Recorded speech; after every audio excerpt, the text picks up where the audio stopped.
tsunami yang seperti berbunyi pesawat tempur. Jadi suara mereka tidak terdengar lagi. Jadi pelabuhannya sudah menghilang dan masyarakat kita ada 100% sana yang selamat, 1 atau 2%.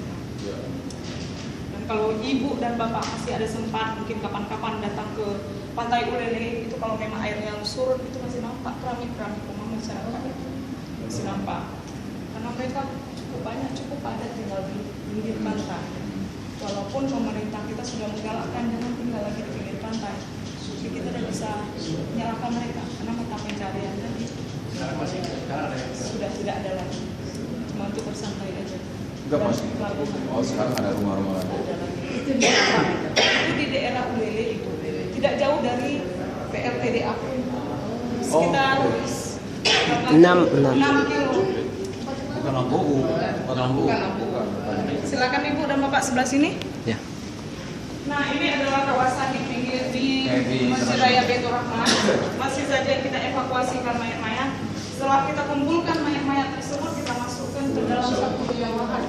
Kuburan masal yang terbesar 2 di Aceh. Satu yang turun dari pesawat airport, keluar dari airport itu ada di pinggir jalan. Iya, itu saya kuburan Siron namanya. Siron.